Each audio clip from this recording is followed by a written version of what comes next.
Bom dia, galera! Vamos lá hoje, continuar o capítulo número 12. Roberto Carlos, em detalhes, a biografia proibida. Bora lá, então? Capítulo 12. Como vai você? Roberto Carlos e os compositores.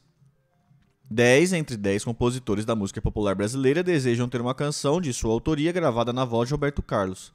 De Tom Jobim a Zezé de Camargo, de Chico Buarque a Odair José, passando por Caetano Veloso, Milton Nascimento, Raul Seixas, Djavan, Gonçalguinha, Herbert Viana.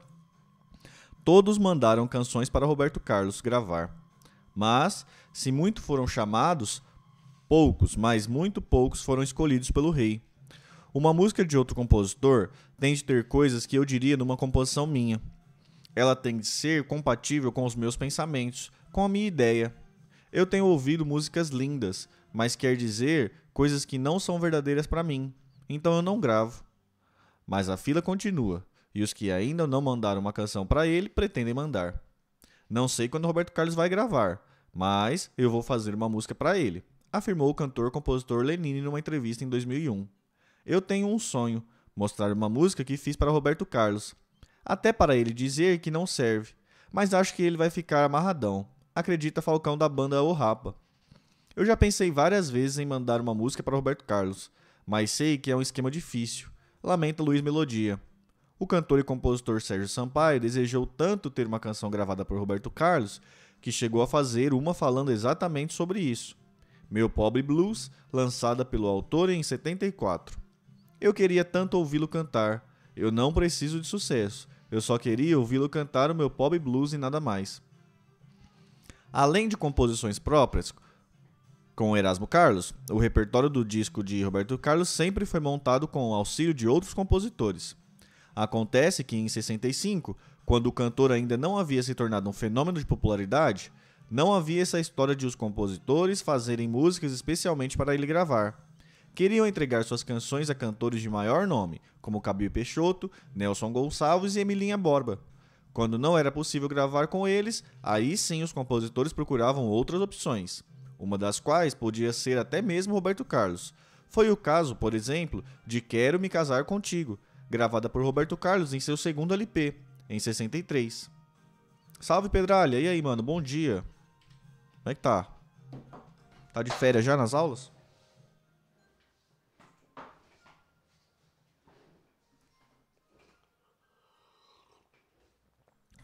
Um dos seus autores, Adilson Silva, era um garoto de 19 anos que trabalhava na discoteca da Rádio Nacional. Cláudio Moreno também trabalhava lá, mas como assessorista. Nos intervalos, fizeram Quero Me Casar Contigo e mostraram para Carlos Alberto Barbosa, operador de som da Rádio Nacional, que fazia bico nas gravadoras Columbia e RCA. Este tinha contato direto com vários cantores e prometeu que entregaria a canção para Calbi Peixoto gravar. É por isso que Carlos Alberto tentou na parceria. Ele até já morreu, e que me perdoe onde estiver, mas era tão esperto que até botou o nome dele na frente do nosso, afirma Adilson Silva. Entretanto, Calbi Peixoto não se interessou por Quero Me Casar Contigo, e o máximo que Carlos Alberto conseguiu foi entregá-la ao jovem cantor Roberto Carlos. Na época, os autores ficavam muito chateados. Porra, não tinha ninguém melhor para gravar nossa música? Cobraram. Da faculdade, sim, porra. Ontem eu entrei nas férias de dar aula mesmo. Ontem foi o último dia. Nos anos 60, o compositor Sebastião Ladislau da Silva, mais conhecido como Pilombeta, confessa que sua canção Escreva uma Carta, Meu Amor foi feita para Anísio Silva gravar. Eu estava duro e achava realmente que para ganhar uma grana tinha que gravar essa música com Anísio Silva. Na época ele ainda vendia muito disco. Entretanto, Pilombeta não conseguiu falar com Anísio e acabou entregando a canção para Roberto Carlos. Para a sorte de Pilombeta, Escreve uma Carta, Meu Amor foi uma das faixas do álbum da Jovem Guarda, justamente aquele que marcou o estouro do cantor. A partir daí, todas as composições de Pilombeta eram levadas primeiramente a Roberto Carlos. Nos anos 60, os compositores que Roberto Carlos gravava eram em sua maioria pobres e negros, como Pilombeta, Getúlio Cortes, Helena dos Santos, Niquinho, Nenel e Edson Ribeiro. Este último, um amigo do cantor desde os tempos de Garota em Cachoeirinha do Tupimirim. Algumas composições dele, por exemplo, Como é Bom Saber, Helena dos Santos, Gosto do Jeitinho Dela, Niquinho e Escreva uma Carta de Amor, Pilombeta, tem harmonias, marcações e pulsações de samba. Os compositores pobres e negros dos anos 60 eram amigos de Roberto Carlos, frequentavam sua casa, conheciam sua mãe, seu pai e seus irmãos. Havia uma intimidade grande entre eles e o cantor, reflexo de uma época em que o artista era muito mais acessível. E o que teria sido dele se nos seus caminhos não cruzasse o jovem cantor Roberto Carlos? O caso de Helena dos Santos é exemplar. Filha de lavrador, ela nasceu em 23, na cidade mineira de Conselheiros Lafaiate. Não cresci muito porque na minha infância carreguei muita lata d'água na cabeça, muito feixe de lenha, e dizem que muito peso na cabeça não deixa a pessoa crescer. No final dos anos 30, ainda adolescente, mudou-se para o Rio de Janeiro. Logo começou a trabalhar de empregada doméstica, inclusive na casa da avó de Vinícius de Moraes, Dr. Antero de Melo Moraes, em Copacabana, no avô.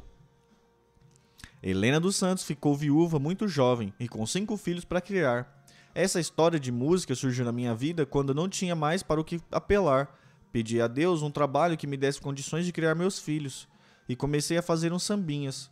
E foi na condição de mulher negra, viúva e favelada que Helena dos Santos saiu à procura de cantores para gravar suas músicas. Sem tocar nenhum instrumento, valendo-se apenas de lápis e papel, Helena dos Santos compunha sambas, boleros e marchas carnavalescas. Não aprendi piano porque nunca tive esse instrumento em casa, e não aprendi violão porque tinha muita corda. Eu me atrapalhava toda. Se o violão tivesse 1 ou 2 cordas, talvez eu tivesse aprendido, brinca Helena. O problema é que nenhum cantor se interessava pelas composições de Helena dos Santos, que procurou quase todos: Jamelão, Dolores Duran, Emilinha Borba, Nelson Gonçalves e Calbi Peixoto, a quem ela tentou abordar numa certa tarde na Rádio Nacional. Calbi, você me desculpa, mas eu preciso tanto falar com você, disse-lhe Helena. Agora não vai dar, meu amor, já está em cima da hora para eu cantar. Depois do programa você me procura. Helena ficou esperando o programa terminar, mas não conseguiu falar com o cantor porque ele saiu por outra porta. Eu estava passando uma fase que só Deus sabe. Faltava 3 dentes na minha boca, lembra Helena. Cansada de procurar cantores de sambas e de marchinhas, Helena decidiu bater a porta de um cantor de rock, e o mais famoso na época era Sérgio Murilo. Pensando nele, Helena fez uma música em que citava Marcianita e Broto Legal, os 2 principais sucessos do cantor. O resultado foi o twist Na Lua Não Há. Eu vou perguntar se na lua não há um broto legal para mim namorar. Sua intenção é entregar essa composição ao próprio Sérgio Murilo, mas, como das outras vezes, não obteve acesso ao cantor. Foi quando Rogéria Barros, cantora da Rádio Nacional, sugeriu que ela procurasse um jovem cantor chamado Roberto Carlos, que estava justamente montando um repertório para o seu LP na CBS. E ela disse a Helena que o tal cantor, um rapaz atencioso e bom, podia ser encontrado no programa de Luiz de Carvalho da Rádio Globo. Cheia de esperança, no dia seguinte, Helena dos Santos foi para lá e procurou se informar quem era o tal Roberto Carlos. Puxa, ele ainda é um menino, surpreendeu-se, ao vê-lo de perto no estúdio da emissora. O cantor percebeu aquela mulher baixinha e tão magrinha olhando fixamente para ele e perguntou: "Você quer falar comigo?" "Sim, mas só depois, em particular." Helena ficou com vergonha de se apresentar ali, no meio dos outros. "Então você senta ali e me espera que depois eu vou lá conversar com você", disse-lhe Roberto Carlos. De fato, ao final do programa, ele foi falar com Helena dos Santos. "Eu queria ter tido uma câmera para filmar, porque foi o momento mais lindo da minha vida. Roberto Carlos deixou todos os colegas, os cantores, para vir falar comigo", lembra Helena dos Santos. Isso foi marcante para ela porque pela primeira vez um cantor ia em sua direção. Até então, sempre lhe viraram as costas. Roberto Carlos sentou-se ao seu lado e perguntou que ela queria conversar com ele. Helena explicou que era compositora, que tinha feito uma música e que gostaria que ele gravasse.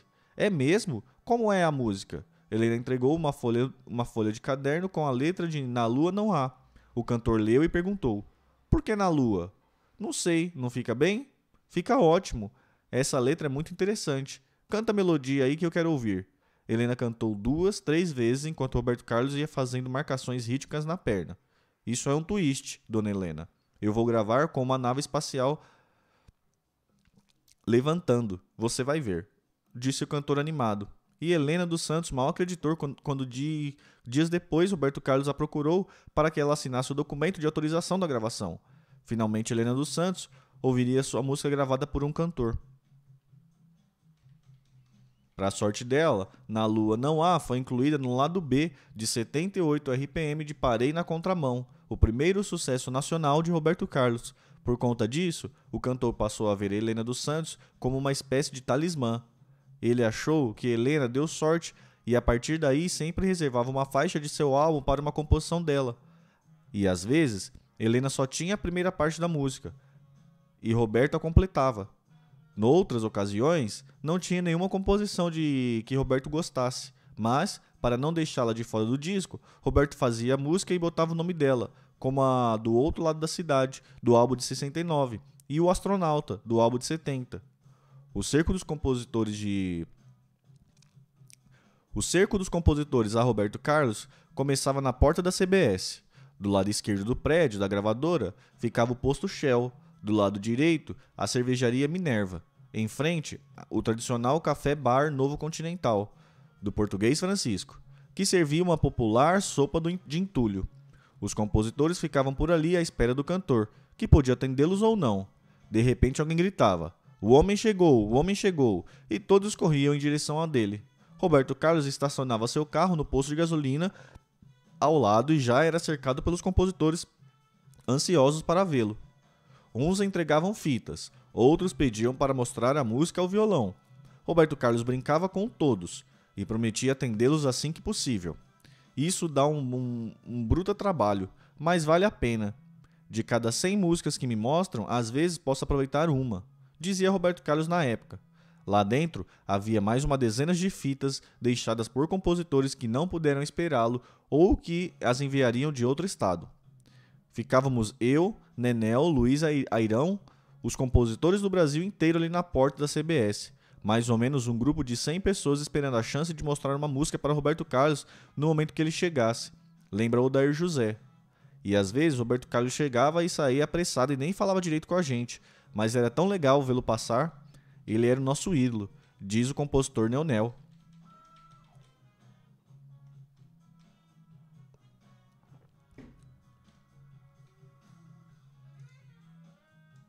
Mas, para os que conseguiam, era o céu.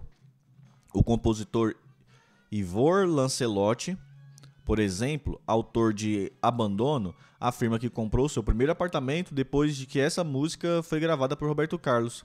Foi a única vez que ganhei dinheiro com música. Tenho 200 músicas gravadas, mas o que ganhei com Abandono cobre todas as 200 e ainda sobra dinheiro. Outro que comprou seu primeiro apartamento depois de ter gravado música gravada por Roberto Carlos foi o compositor Nenel. Ele recorda que ao ligar para Fernando César, dono da Edicleve, onde sua música foi editada, este lhe disse: "Você pode dar um recado ao Roberto Carlos? Diga a ele que vai vender disco assim na puta que pariu. E você vem aqui agora para ver o dinheiro que tem para receber." Segundo Nenel, era um dinheiro muito grande. Não tinha comparação com o que eu recebia pelas gravações dos outros artistas. Foi quando eu realmente ajeitei a minha vida. Pedro Camargo, um dos autores de É Tempo de Amar, que Roberto Carlos gravou também em italiano em 68, diz que na época não tinha ideia do que significava comercialmente ter uma música gravada pelo cantor. Quando fui editá-la, Marconi me ofereceu uma puta grana de adiantamento. Foi a primeira vez que recebi adiantamento por uma música. O quê? Fiquei bobo. E depois eu recebi direitos autorais até do Vietnã. Eu pensava, caramba, até o pobre vietnamita está mandando dinheiro para mim. Renato Teixeira e Beto Ruschel tinham 22 anos na época que Roberto Carlos gravou Madastra, composição da dupla. Os autores receberam algo em torno de $50 mil de adiantamento para dividir entre eles. Nunca tinha visto tanto dinheiro. Guardei $20 mil no banco, peguei 5 mil, Beto pegou os 5 dele também e falamos, vamos detonar, lembra Renato Teixeira. A parte desse dinheiro foi literalmente detonado. Cada um trocou $500 em notas miúdas Pegaram um táxi na Avenida Rio Branco e, quando passaram pelo aterro do Flamengo, jogaram aquelas notas todas pela janela do carro. Foi uma farra de $1.000 jogados fora. O motorista não se conformava. Não façam isso. Dá esse dinheiro para mim. Estou precisando muito de dinheiro. Beto Ruschel procurou tranquilizá-lo. Vamos lhe dar o dinheiro legal. Quanto você está precisando? E nessa brincadeira eles gastaram $10.000 em uma semana. A gente era duro, aquilo era muita grana e ficamos deslumbrados, diz Renato Teixeira. É por essas e outras que todo compositor queria ter uma música num disco de Roberto Carlos. A partir de 1966, a escolha do repertório dos discos de Roberto Carlos virou um processo muito fechado entre o cantor e seu produtor Evandro Ribeiro. Mesmo para quem estava no estúdio participando da gravação, tornou-se difícil colocar uma canção num disco de Roberto Carlos. O maior sonho de Renato Barros era comprar uma casa para seu pai, que sempre lutou com muita dificuldade, ganhava pouco como escrivão de polícia e não conseguia ter um imóvel próprio.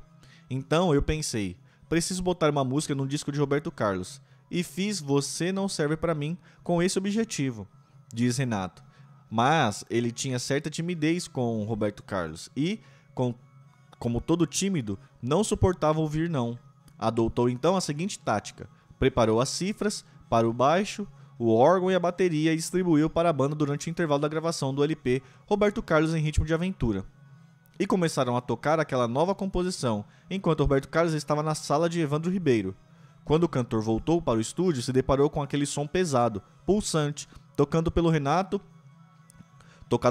e seus blues caps. Que música é esta? Perguntou logo o cantor. É minha, Roberto. Fiz para o nosso próximo disco, blefou o band leader. Porra, bicho, que som legal, canta aí de novo, desde o início. E Renato e seus blues caps tocaram com toda a garra. Não fiquei triste, não se zangue. Contudo, o que eu vou lhe falar, sinto demais. Porém, agora tenho que lhe explicar. Depois de ouvir Você Não Serve Pra Mim, Roberto Carlos não teve dúvida. Queria gravar a canção, mas Renato Barros fez jogo duro. Não posso lhe dar, Roberto. Essa música vai ser gravada no nosso próximo disco, blefou, procurando valorizar ainda mais sua composição. E a tática deu certo, porque, depois que saiu do estúdio, Roberto Carlos foi pedir para Evandro Ribeiro falar com Renato Barros. Renato, você vai ganhar muito mais dinheiro se deixar essa música com Roberto, disse-lhe Evandro, como se o guitarrista já não soubesse muito bem disso. Tudo bem, seu Evandro. Já que o senhor insiste, eu deixo a minha música para ele. Embora Roberto Carlos já estivesse com o repertório de seu novo álbum fechado, tratou de incluir a composição de Renato Barros, com receio de que a banda dele gravasse antes. Em novembro, Renato Barros recebeu adiantamento pelos direitos de Você Não Serve Pra Mim e saiu à procura de uma casa para o seu pai. Entretanto, quando o músico já estava quase fechando o negócio com o corretor, seu pai adoeceu, falecendo no dia 13 do mês seguinte, aos 58 anos. Por tudo isto, essa é a música muito marcante para mim, diz Renato.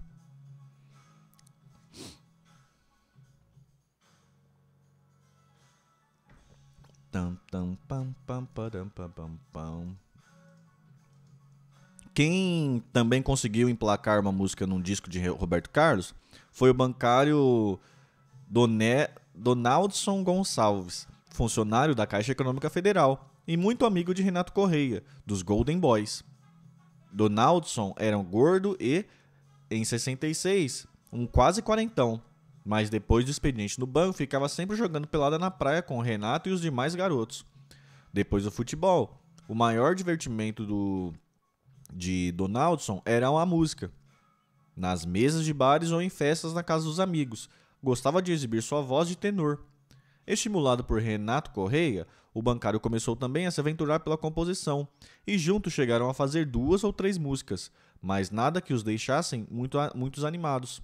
Até que, numa certa tarde, no meio do expediente no banco, Donaldson teve a ideia de uma canção, e ele começou a cantarolar na melodia e a desenvolver uma letra que tinha como mote a gíria papo firme, que Roberto Carlos falava no programa Jovem Guarda. A sua ideia era pegar aquela expressão que o cantor usava de forma generalizada e adaptar para uma garota específica. A vontade de Donaldson era entrar imediatamente em contato com o parceiro para desenvolver aquele tema. Mas, na época, Renato Correia não tinha telefone. A solução foi Depois do expediente, na Zona Sul, pegar o ônibus, em seguida um trem e fazer uma longa viagem até Engenho de Dentro, subúrbio do Rio, onde o amigo morava. Renato, hoje comecei a fazer uma música para Roberto Carlos e acho que vai dar o maior pé, disse ele ao chegar, enquanto Donaldson controlava o trecho inicial. Renato pegava o violão, lápis e papel para trabalhar com ele na canção. E as frases foram surgindo com facilidade, porque o tema foi definido na frase inicial criada por Donaldson. Essa garota é papo firme, ela é mesmo avançada, e só dirige em disparada. E Renato Correia foi lembrando outros símbolos dessa garota papo firme. A mini saia, o carro, a rebeldia.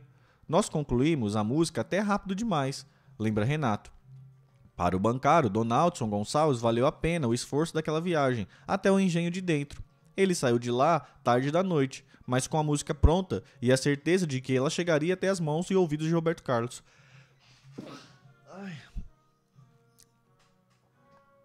Não foi tão fácil porque, mesmo com Renato Correia tendo acesso à gravadora CBS, o cerco a Roberto Carlos era muito grande.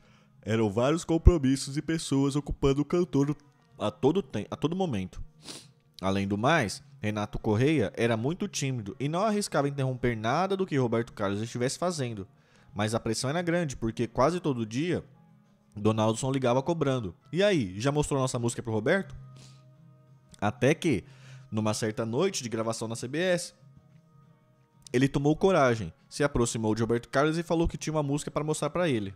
Mas você também é compositor? Surpreendeu-se Roberto Carlos, que conhecia Renato Correia apenas como vocalista dos Golden Boys, grupo vocal cujo repertório era formado basicamente por versões de Rossini e Pinto. De fato, até aquele momento, Renato Correia não tinha revelado a sua verve de compositor, que afloraria a partir daí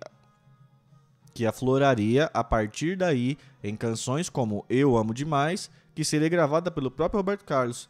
Foi assim, parceria com Ronaldo Correia, sucesso de Vanderleia e Casaco Marrom com Guarabira e Dori Caymmi, gravada por Evinha. E aí, bicho, mostra então a música que você fez, disse-lhe o cantor. Meio envergonhado, Renato pegou o violão e cantou É Papo Firme. Roberto Carlos gostou e ensaiou a música naquela mesma noite com os Young Esters. Mas, depois de cantar a música 2 vezes, o cantor sentiu falta de alguma coisa na parte da letra que dizia Essa garota é papo firme, só namora cabeludo. E fez então um pequeno acréscimo, cantando Essa garota é papo firme, e só namora se o cara é cabeludo. Ou seja, ele botou mais uma gíria e deixou a canção ritmicamente melhor. No dia seguinte, Renato Correia ligou para a agência da Caixa Econômica onde o parceiro Donaldson Gonçalves trabalhava, informando que a música É Papo Firme e já estava na voz de Roberto Carlos. Um dos compositores mais frequentes dos discos de Roberto Carlos nos anos 60 foi o carioca Getúlio Cortes. E o primeiro sucesso dele com o cantor foi o rock Pega Ladrão, faixa do álbum Jovem Guarda, baseado num flagrante do cotidiano urbano. Getúlio Cortes voltava de trem de Nova Iguaçu com seu irmão Gerson King Combo e observou em pé, próximo à porta, tinha um sujeito usando um imenso cordão em forma de coração. Getúlio até comentou com o irmão que aquele rapaz estava dando sopa para o azar, pois o trem ia passar por algumas estações perigosas, como a de Ricardo de Albuquerque e Deodoro. E não deu outra. Quando o trem arrancava da estação de Deodoro, de repente surgiu a mão de alguém que estava do lado de fora da plataforma e arrancou o cordão do pescoço do rapaz. Ele abriu um berreiro gritando, Pega ladrão! Mas não adiantou nada porque o trem saiu em velocidade. Na hora, ri pra caramba, porque a cena foi rápida e muito engraçada. Depois me veio a ideia de fazer uma música sobre isso, mas romantizando o episódio, porque tinha que ter uma menininha no meio. Aí eu fiz o Pega Ladrão. Lembra Getúlio? Roberto Carlos gostou da canção, mas trocou o título, que originalmente era O Roubo do Cordão. Foi a partir de Pega Ladrão que Roberto Carlos se empolgou comigo e passou a me pedir músicas para gravar, afirma o compositor. Embora não fosse tão presente nos discos de Roberto Carlos quanto Getúlio Cortes, o também carioca Luiz Airão é autor de temas marcantes do repertório do rei, e certamente um deles é a Nossa Canção, que ele compôs em 66, quando ainda morava em Lins de Vasconcelos, subúrbio do Rio.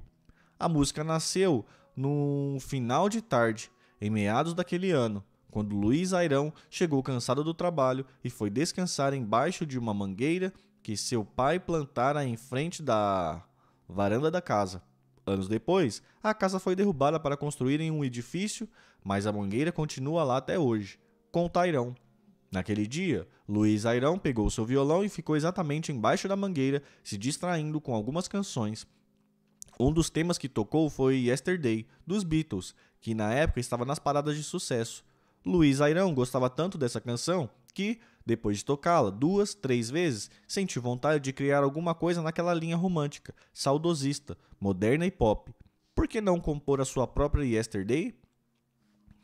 Naquele momento, tal qual o tema de Paul McCartney, o passado chegou subitamente para Luiz Airão, e ele então se lembrou de sua adolescência, quando o amor parecia um jogo fácil de jogar. Ele lembrou-se de Ana, uma namoradinha que conhecia ali mesmo no subúrbio, e para quem havia composto uma de suas primeiras músicas, que nunca chegou a ser gravada. Foi assim que nasceu Nossa Canção, que se tornaria um dos clássicos do repertório de Roberto Carlos.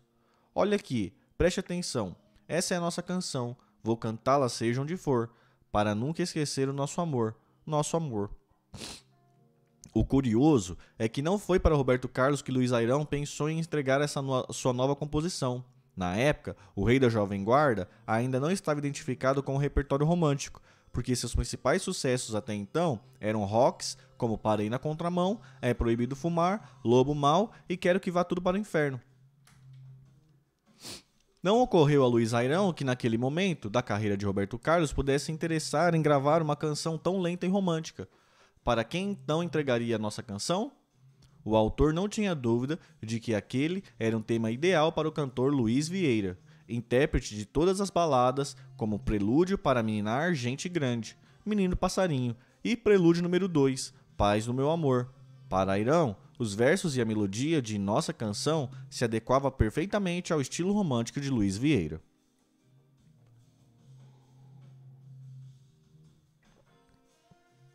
Entretanto, antes de procurar o autor de Menino Passarinho,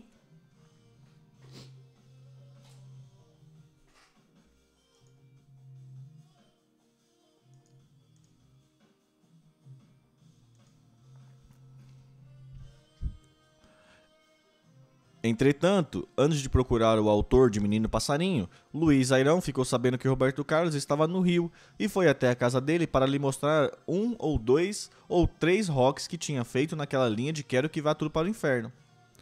Compositor profissional, Luiz Airão fazia o tema de acordo com o estilo ou o gosto do freguês. Na conversa com Roberto Carlos, ele até comentou sobre isso e mostrou aquele novo tema que tinha feito para a voz de Luiz Vieira. Quanto aos rocks que compôs para Roberto Carlos, este não revelou nenhum entusiasmo em gravá-los. Luiz Airão já estava considerando sua viagem perdida e se preparava para sair quando o cantor falou: "Luiz, toca de novo aquela outra música." Roberto Carlos ouviu atentamente Nossa Canção e no final da execução já havia decidido incluí-la no seu próximo disco.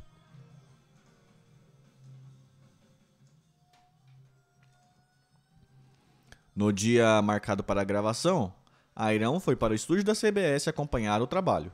O autor queria estar por perto caso surgisse algum problema com sua composição. Em dado momento, Roberto Carlos o chamou e disse: "Luiz, sabe o que eu estou achando? Esta música está muito pequena, precisa de mais uma estrofe ou de uma segunda parte. Vou gravar outras músicas hoje e deixar a sua para a sessão do estúdio para a próxima semana. Até lá, você me traz ela completa, por favor?" Certo? De fato, Nossa Canção pedia um complemento, porque até então ela terminava na frase: "Pois você é o amor que existe em mim." Mas Luiz Airão sabia que, se deixasse para a semana seguinte, a chance de sua música entrar no disco ficaria muito reduzida. Muita coisa podia acontecer em 7 dias, o que não faltava era música inédita para Roberto Carlos gravar. Por isso, enquanto o cantor continuava com os músicos nos estúdios, Luiz Airão foi para uma sala vazia da CBS e em 30 minutos compôs a segunda parte de nossa canção. Você partiu e me deixou. Nunca mais você voltou, para me tirar da solidão. E até você voltar, meu bem, eu vou cantar essa nossa canção. Logo depois, retornou ao estúdio e mostrou para Roberto Carlos, que decidiu gravar nossa canção naquele mesmo dia. O cantor preparou com os músicos um bonito arranjo acústico, na linha de Still There As You e And I Love Her, dos Beatles. Pela primeira vez, foi usado um solo de violão numa música de Roberto Carlos, exatamente como naquelas duas gravações do conjunto inglês. Dispensado da bateria, Dedé ficou com o pandeiro, Vanderlei tocou um discreto órgão, e o gaúcho Omir Stoker, o alemão, ficou a cargo do violão, que sustenta toda a música. Ele até deu uma escorregada no acorde final, mas Roberto Carlos deixou assim mesmo, porque achou que o alemão havia tocado com muito sentimento. A interpretação sensível de Roberto Carlos mostrou que poderia mesmo se tornar um grande cantor romântico. Nossa canção foi um dos grandes sucessos do álbum de 66, chamando a atenção para o jovem compositor Luiz Airão. Essa música abriu muitas portas para mim, porque depois dela me tornei um compositor mais conhecido. Todos os outros cantores começaram a pedir músicas minhas para gravar, diz Luiz Airão, que depois disso esgotou a reserva que tinha naquele caderninho de músicas que carregava desde os 14 anos de idade. Também de Luiz Airão, Roberto Carlos gravaria Ciúmes de Você, porque trazia um tema novo para sua obra. Lançada no álbum O Inimitável, de 68, a canção nasceu quando Luiz Airão trabalhava no Banco do Estado da Guanabara, no centro do Rio. Aliás, era nessa agência que Pixinguinha recebia todo mês sua aposentadoria. O autor de Carinhoso conhecia Luiz Airão desde garoto, porque costumava participar de reuniões musicais na casa de sua madrinha, da madrinha do pai dele. Por isso, toda vez que Pixinguinha ia ao banco pela manhã receber seu dinheirinho, perguntava por aquele moço compositor. Ele só queria ser entendido por mim, e isso até despertava ciúmes no gerente do banco, diz Luiz Airão. Mas os ciúmes ao qual ele se referia na música gravada por Roberto Carlos não tem nada a ver com o mestre Pixinguinha. A letra de Ciúmes de Você foi motivada por Mercedes, então namorada de Luiz Airão, e com quem depois ele se casaria. Os dois se conheceram na agência do banco, onde ela também trabalhava, mas como ali era terminantemente proibido o namoro entre colegas, sob a pena de ambos serem demitidos, os dois mal se falavam dentro da agência, para não dar nenhuma bandeira. Ou melhor, eles se falavam por telefone, já que cada um ficava numa mesa bem afastada um do outro. E dali, Luiz Airão monitorava cada gesto de Mercedes, que trabalhava no setor de letras de câmbio e atendia muitos clientes. E às vezes, Luiz Airão não conseguia falar com ela porque a namorada estava ao telefone conversando sorridente com algum deles. Da minha mesa, eu ficava olhando para ela realmente grilado. Com quem ela está falando agora? Diz Airão. Um dia, ele deu de presente para a namorada, que gostava de costurar, um belo corte de pano.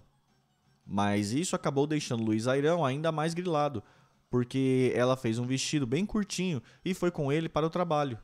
O que você acha do meu vestido, Luiz? Perguntou-lhe Mercedes. Não gostei. Sinceramente, acho que esse modelo não combina com você. Respondeu um cabreiro e ciumento Luiz Airão.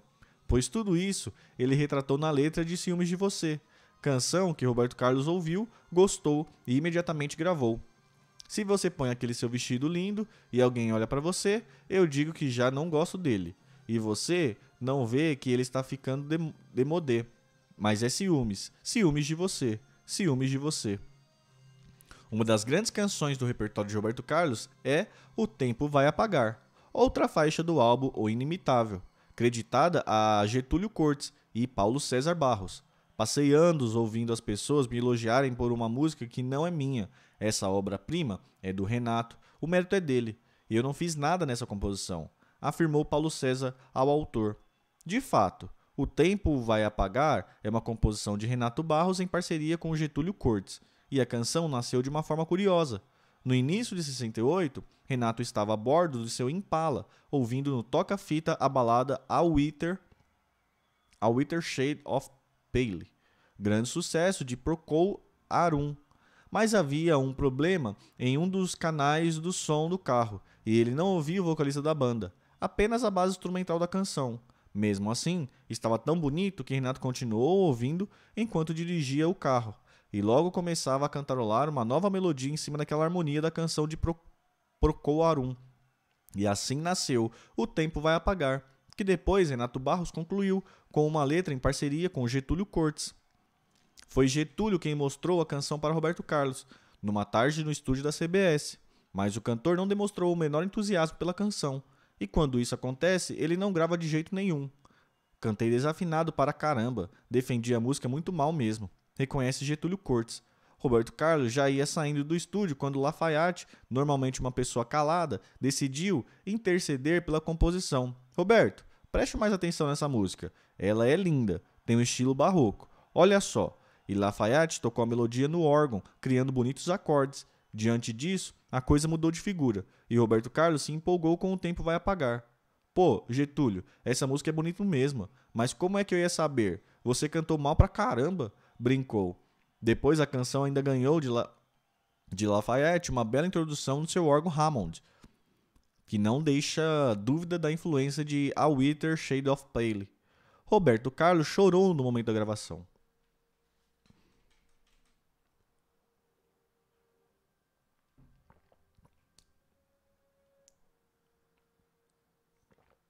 Caramba, essa chuvinha aqui tá osso, hein?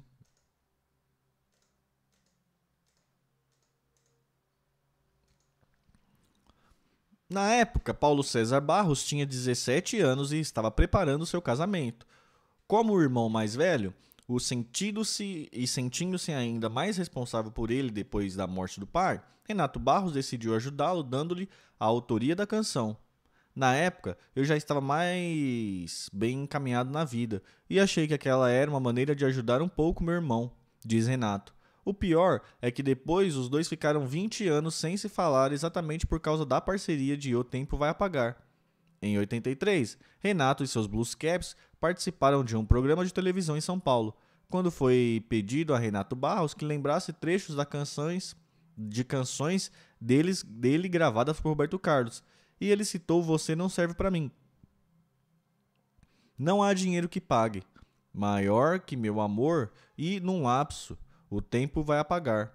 Paulo César deu-lhe o maior esporro nos bastidores, considerando uma indignidade Renato ter-lhe oferecido a autoria da canção e depois reivindicá-la publicamente. A partir daquele dia, e por longos 20 anos, os dois irmãos não se falaram mais.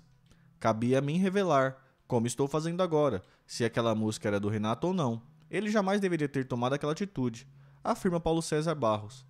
Depois de um ano perambulando por corredores de rádios e gravadoras, em 67, Tim Maia gravou seu primeiro disco, um compacto simples na RGE.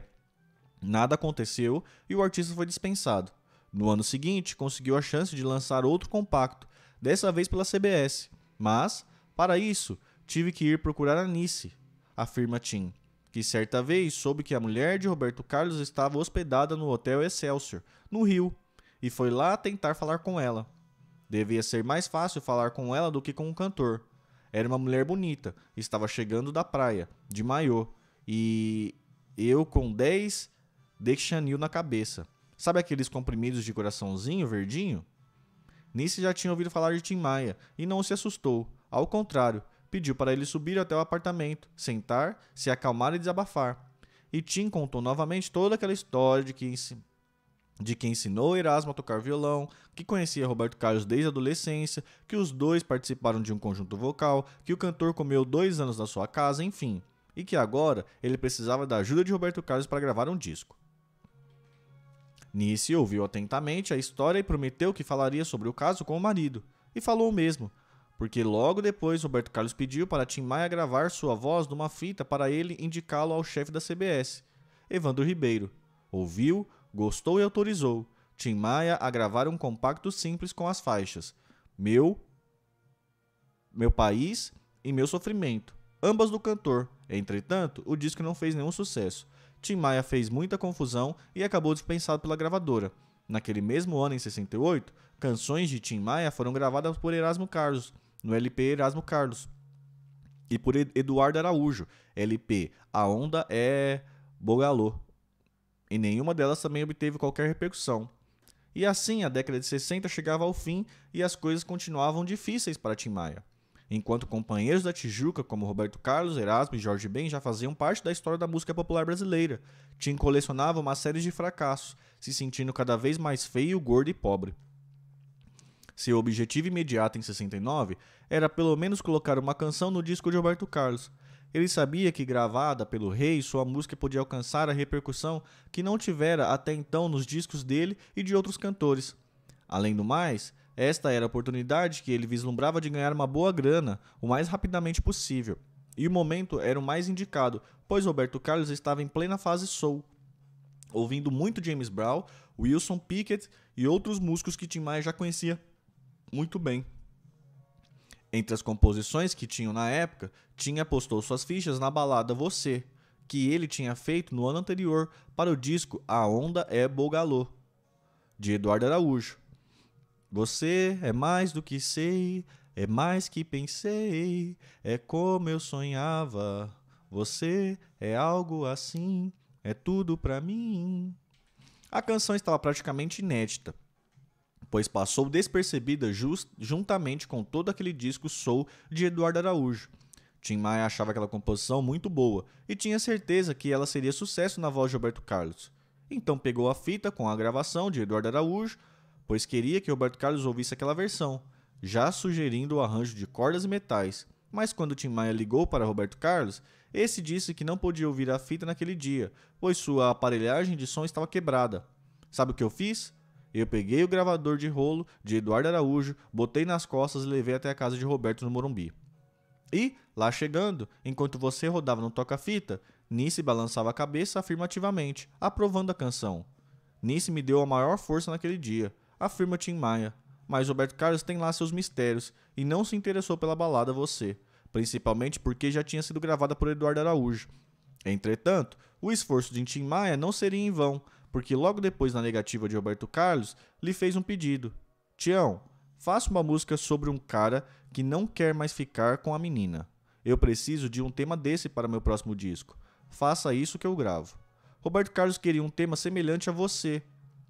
A Você Não Serve Pra Mim.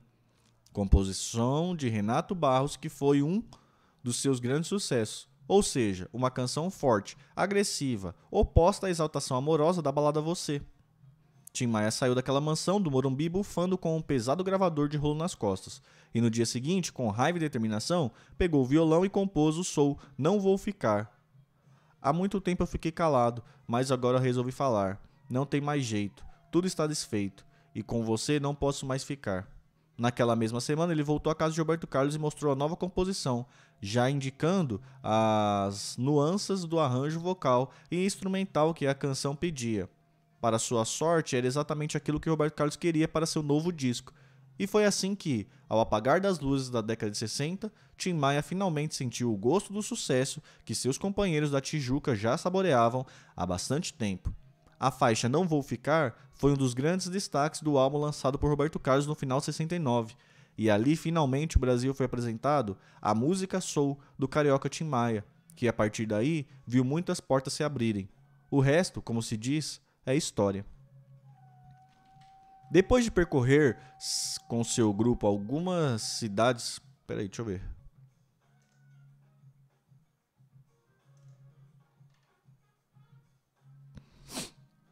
Pessoal, vou dividir essa parte aqui em duas, mas eu ainda volto hoje, se Deus quiser. Deixa eu anotar aqui.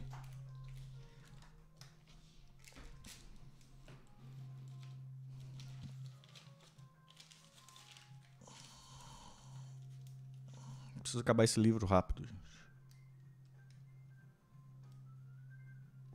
386.